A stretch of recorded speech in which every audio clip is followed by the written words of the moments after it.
कविता है और आप लोगों का बहुत प्यार चाहता हूँ। और मैं आपको बीच बीच में बताता रहूंगा मैं किन किन गधों की बात कर रहा हूँ, आप कंफ्यूज ना हो जाए। कि आतंकवाद ढो रहे सरहदों पर गधे हैं। भाई साहब, पाकिस्तान बहुत कमाल का देश है, मैं तो फैन हूँ पाकिस्तान का। अभी हम लोगों ने इसरो में 124 सैटेलाइट हमने अंतरिक्ष में छोड़े।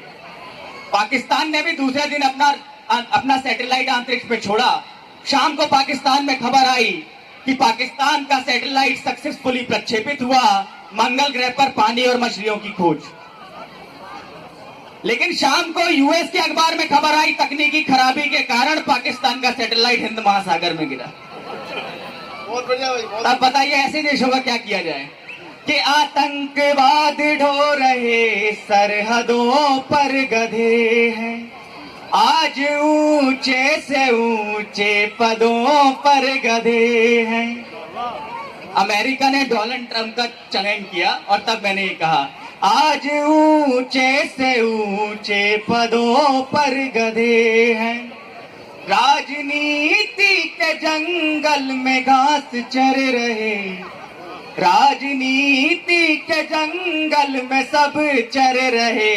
भाषणों में गधे, संसदों में गधे हैं। भाषणों में गधे, संसदों में गधे हैं। और यूपी के चुनाव पर ये पंक्तियां लिखी हैं कि एक गधे को चाचा और बाप से लड़ते देखा, एक गधे को चाचा और बाप से लड़ते देखा, दूसरे को कांधे पे चढ़ के आगे बढ़ते देखा। और जो लोग नहीं समझ पाए हैं उनको मैं बता दूं कि इन दो पंक्तियों का अखिलेश यादव और राहुल गांधी से कोई लेना देना नहीं है।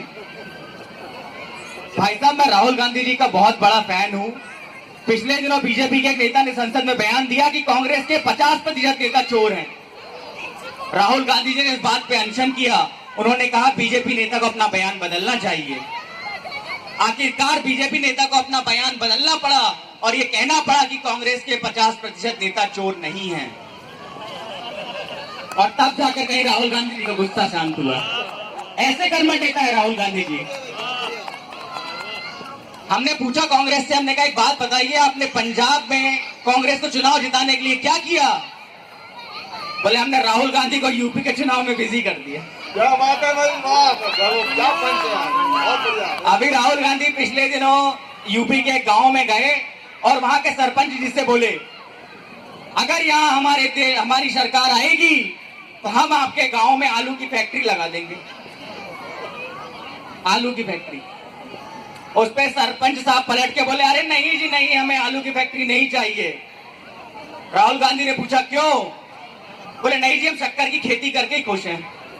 वाह वाह वाह वाह, बहुत बढ़िया भाई। राहुल जी ने पूछा शक्कर की खेती कहाँ होती है?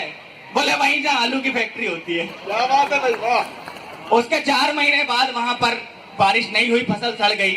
सोनिया गांधी जी किसानों को मुआवजा देने आई। उन्होंने हर एक किसान को 500-500 रुपए का मुआवजा दिया। किसानों ने उसमें से 100-100 रुपए इकट्ठे करके सरपंच जी को दिए। सरपंच जी ने वही पैसे इकट्ठे करके सोनिया गांधी जी को दिए। सोनिया गांधी जी बोले ये पैसे किस लिए? बोले बहन जी, 4 महीने पहले राहुल जी आए थे, फसल तो आपकी भी खराब हुई है। बहुत अच्छा भाई, बहुत बढ़िया भाई।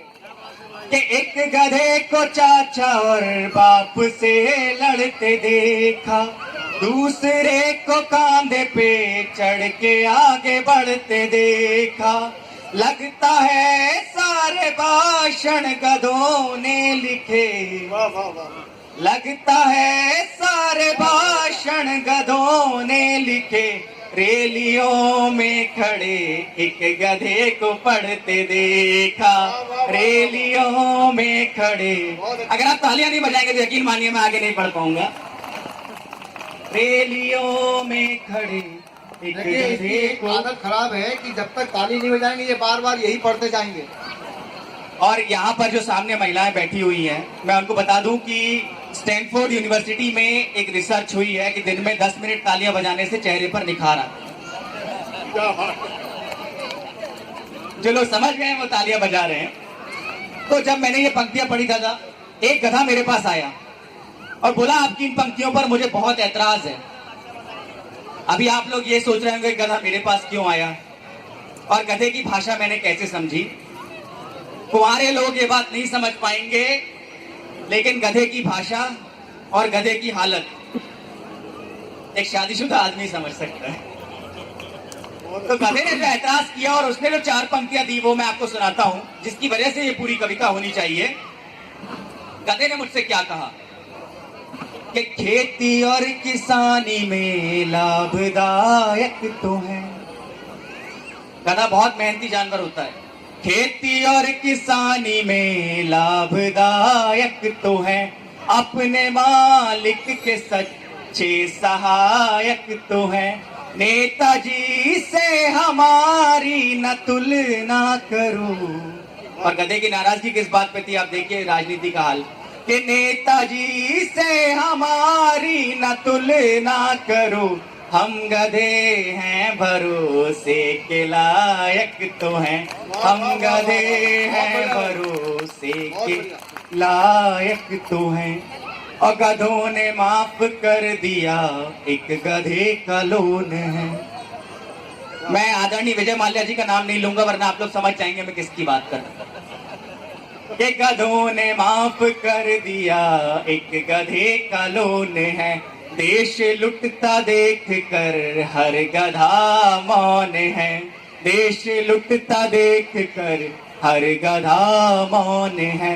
यूपी के चुनाव के नतीजे आ ही गए, यूपी के चुनाव के नतीजे आ ही गए, और पता चल गया कि गधा कौन है, और पता चल गया कि गधा कौन है।